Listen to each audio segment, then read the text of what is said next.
Hello friends, आप सभी का स्वागत है आपके अपने चैनल राजू सॉल्यूशन में।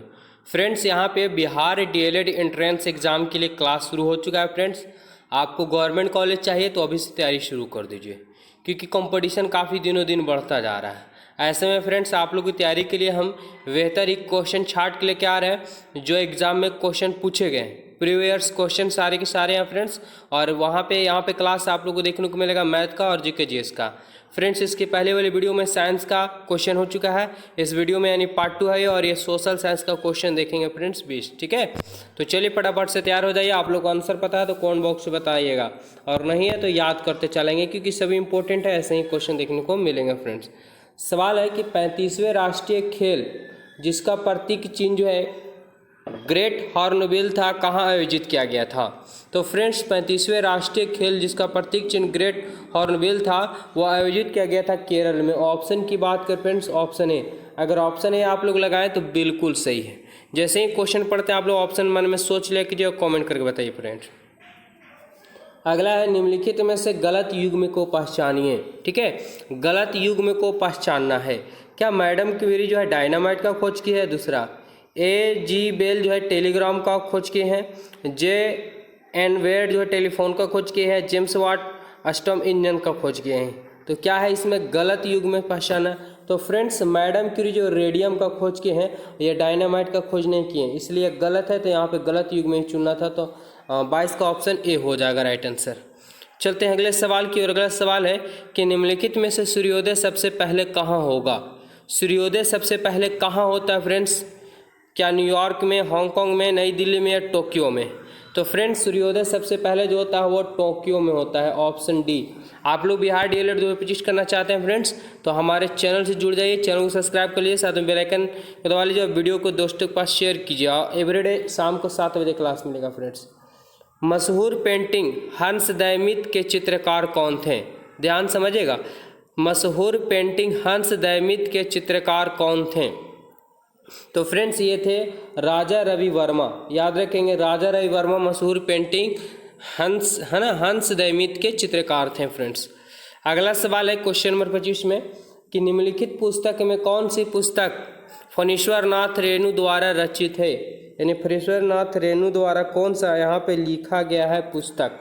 तो फ्रेंड्स, इनके द्वारा जो लिखा गया पुस्तक है मैला आंचल, बहुत ही प्रसिद्ध है। आप लोग जरूर पढ़े होंगे, नहीं पढ़े हैं तो याद रखेंगे कि फणीश्वर नाथ रेणु द्वारा रचित पुस्तक जो है मैला आंचल है। अगले सवाल की बात करते हैं। अगला, आनुवांशिकी के जनक के वैज्ञानिक है। आनुवांशिकी के जनक किसे माना जाता है? फ्रेंड्स, ये क्वेश्चन आपको बायोलॉजी में भी देखने को मिलेगा, साइंस में, और यहाँ पे सोशल साइंस में देखने को मिल जाता है। तो आनुवांशिकी के जनक वैज्ञानिक कौन है? ये सबको पता होगा फ्रेंड्स, ग्रेगर जॉन मेंडल इसका पूरा नाम है, ग्रेगर मेंडल बोला जाता है, आनुवांशिकी का पिता, ऑप्शन डी राइट आंसर। चलते हैं अगले सवाल की ओर। अगला सवाल है कि भारतीय संविधान का कौन सा अनुच्छेद राज्यों में संवैधानिक तंत्र के असफल होने की स्थिति में राष्ट्रपति शासन का प्रावधान करता है? ध्यान से समझिएगा कि भारतीय संविधान के कौन से अनुच्छेद राज्यों में संवैधानिक तंत्र से, ठीक है, नियम कानून से असफल हो जाता है। जब नियम कानून असफल होने की स्थिति में राष्ट्रपति शासन का प्रावधान है। ठीक है, कहीं पे कोई राज्य से सरकार नहीं संभल रहा तो वहाँ पे राष्ट्रपति शासन लागू कर दिया जाता है। ये संविधान के किस अनुच्छेद में है? ठीक है, तो फ्रेंड्स, ये अनुच्छेद 356 है, याद रखेंगे। 356 के अनुसार जो है राष्ट्रपति शासन लागू किया जा सकता है। अगला सवाल है क्या कि राज्यसभा के संदर्भ में निम्नलिखित में से कौन सा कथन सही नहीं है? कौन सा कथन जो है फ्रेंड्स वो सही नहीं है? किसके संदर्भ में? तो राज्यसभा के संदर्भ में, ये बताना आप लोग को। पहला ऑप्शन है राज्यसभा एक अस्थायी सदस्य, बिल्कुल अस्थायी सदस्य। अगला, इसके 1/3 सदस्य प्रत्येक 2 वर्ष पर रिटायर होते हैं, बिल्कुल होते हैं। राज्यसभा का गठन 1958 में हुआ था। अगला है राज्यसभा के 12 सदस्य राष्ट्रपति द्वारा मनोनीत किए जाते हैं। ये भी फ्रेंड्स बार बार एग्जाम में पूछा गया और ये पूछा गया है। ठीक है, कि राज्यसभा के 12 सदस्य राष्ट्रपति द्वारा मनोनीत किए जाते हैं। सवाल देता है कि राज्यसभा के कितने सदस्य जो है वो राष्ट्रपति द्वारा मनोनीत किए जाते हैं, सम्मानित किए जाते हैं? तो 12। फ्रेंड्स, इसका राइट आंसर क्या होगा? तो ऑप्शन सी जो है राज्यसभा का गठन 1958 में नहीं हुआ, याद रखेंगे। चलते हैं अगले सवाल की ओर। अगला सवाल क्या है, नोबेल पुरस्कार किस देश के द्वारा दिए जाते हैं? वेरी वेरी इंपॉर्टेंट क्वेश्चन है, ये पूछा भी गया है और पूछा जाएगा। नोबेल पुरस्कार किस देश के द्वारा दिए जाते हैं? तो फ्रेंड्स ये स्वीडन के द्वारा दिया जाता है, याद रखेंगे, स्वीडन देश के द्वारा दिया जाता है नोबेल पुरस्कार। अगला सवाल है, हाल ही में ब्राजील में नवजात शिशुओं में माइक्रोसेल्फी या लघु शीर्षता के लक्षण मिले हैं, इसका कारण क्या है? सवाल को ध्यान समझिए कि हाल ही में ब्राजील में नवजात शिशुओं में माइक्रोसेल्फी या लघु शीर्षता के लक्षण मिले हैं, इसका आखिर कारण क्या है? ठीक है, क्या है कारण? क्या जीका वायरस है, इलोवा वायरस है, वेरियोला वायरस है, रूबेला वायरस है? तो फ्रेंड्स इसका मुख्य कारण है जीका वायरस। ठीक है, ऑप्शन ए हो जाएगा राइट आंसर। अगले सवाल की ओर चलते हैं। अगला सवाल है, जोआकिन गुज़मैन, ठीक है, जोआकिन गुज़मैन उर्फ अल चापो गुज़मैन है, एक है, क्या है फ्रेंड्स? ये थोड़ा सा नाम भी आपको अजीब देखने को मिल रहा होगा, ध्यान से एक दो बार पढ़ लीजिएगा, हो जाएगा। जोआकिन गुज़मैन उर्फ अल चापो गुज़मैन है, ये मतलब क्या है? स्पेनिश साड़ों से लड़ने वाला है, या मेक्सिको का नशीली दवाओं का तस्कर है, या इटली का मोटरसाइकिल रेस का खिलाड़ी है, या अर्जेंटीना का फुटबॉल खिलाड़ी है? आखिर ये है क्या? तो फ्रेंड्स ये है मेक्सिको की नशीली दवाओं का तस्कर है, ऑप्शन बी हो जाएगा राइट आंसर। चलते हैं अगले सवाल की ओर। अगला सवाल देखेंगे फ्रेंड्स, 32 नंबर सवाल क्या बोल रहा है कि कार की बैटरी में इस्तेमाल होता है।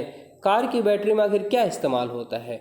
और ये साइंस का भी क्वेश्चन है आपको फ्रेंड्स। ठीक है, तो क्या हो जाएगा राइट आंसर? तो कार की बैटरी में जो इस्तेमाल होता है वो H2SO4 होता है। H2SO4 जिसको क्या बोलते हैं? तो सल्फ्यूरिक अम्ल बोला जाता है, इसे तेजाब भी बोला जाता है। ऑप्शन ए इसका राइट आंसर, बिल्कुल इसका आप लोग आंसर बता दिए होंगे। अगला सवाल क्या है फ्रेंड्स कि 2015 में गठित नीति आयोग के अध्यक्ष कौन है? और ये हर एग्जाम में आपको नीति आयोग से क्वेश्चन एक देखने को मिल जाएंगे एग्जाम में। तो 2015 में गठित नीति आयोग के अध्यक्ष कौन है फ्रेंड्स? ठीक है, तो फ्रेंड्स ये है अरविंद पनगड़िया, याद रखेंगे, अरविंद पनगड़िया जो है 2015 में गठित नीति आयोग के अध्यक्ष हैं, ऑप्शन बी।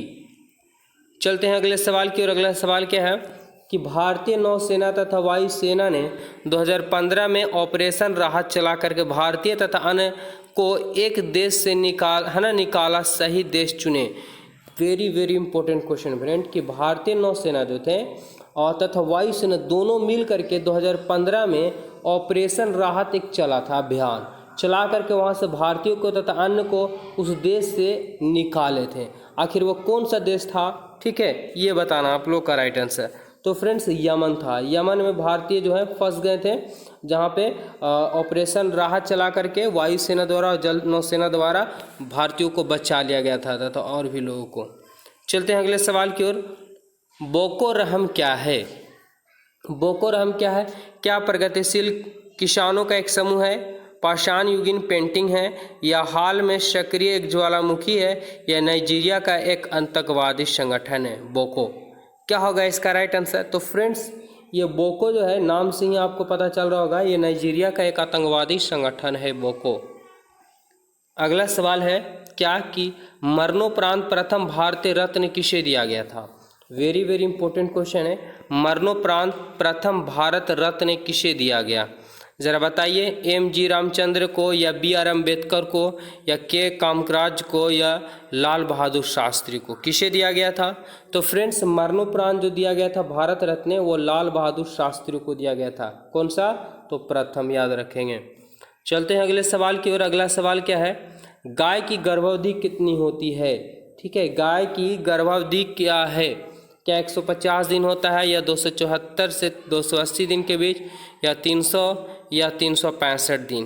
तो याद रखेंगे लगभग 9 मंथ होता है। ठीक है, तो 9 मंथ यानी 9 और गुने मंथ में कितना दिन होता है? 30, तो 9 तिया 27। ठीक है, 270 प्लस, यानी इसका राइट आंसर की बात करें फ्रेंड्स तो 274 से 280 दिन के बीच होता है। चलिए 2 क्वेश्चन और है जिनको आप लोग देख लेंगे। निम्नलिखित नदियों में से किसका उद्गम भारत में नहीं है? क्या सतलज का, रावी का, चेनाब का, या ब्यास का? भारत में उद्गम नहीं है, मतलब भारत से उत्पन्न नहीं हुआ है। क्या होगा राइट आंसर, ये बताना है। तो सतलज नदी जो है फ्रेंड्स वो भारत में उद्गम स्थान इसका नहीं है। चलते हैं अगले सवाल की ओर। अगला सवाल क्या है कि भारत में सर्वोच्च न्यायालय के संदर्भ में कौन सा कथन सही नहीं है? किसके?